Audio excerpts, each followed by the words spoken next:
Hi everybody, hope you're well. This video is requested by Kate258. In this video I'm going to be talking about how to regulate what a person can do with inside your team.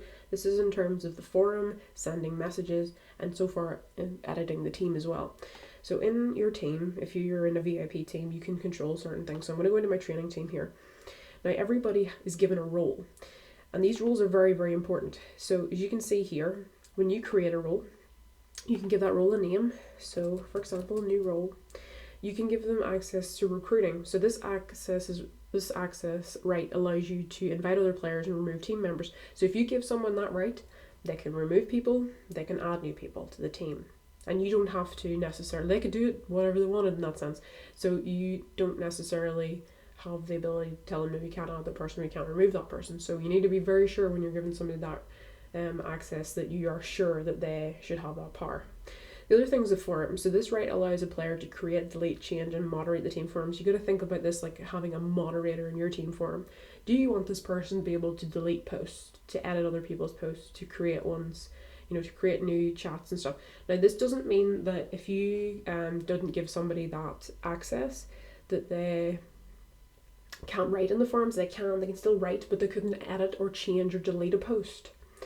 So it is fine to give that access to somebody who you want moderating your team forum, but not to everybody. Okay. Then the communication. So this one is quite important because this access right allows you to edit the team info and send messages to all team members. So generally you do want to give this communication to everybody because obviously you want everybody to be able to send a team message out. It's very important to be able to use that team PM. But if you find somebody that tends to abuse it or maybe tends to send out advertising PMs, maybe you don't want to give them that right to send out team messages to the whole team. So I think usually I tend to give everybody communication rights because everybody's going to need to be able to message the whole team and say I need fillers or is there a new blop available, things like that. So that's probably one of the main ones that most people do get access to. The last one is roles. So this right allows a player to create, delete, change, and assign new team roles. So this is basically giving them the right to create these. So basically to be able to change these different rights and so forth. So obviously it's another thing that you really want to think about. Do I want this person to be able to do that? So you want to make sure that if you're giving somebody all these rights that they're obviously responsible, aren't going to abuse these and so forth.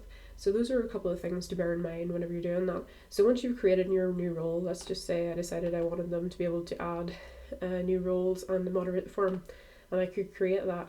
And then once I've created that, just for example, I can click change, and then I can click new role, for example, and there you go. So that person would now have that role. I'm going to change that back now. But if you've decided that you don't want that role anymore for anybody, then you can either change it or you can delete it. And I'm going to click delete on that one.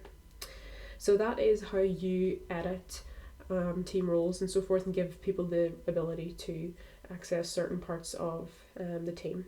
So anyway, thank you to Kate258 for requesting the video and hope you have a lovely day.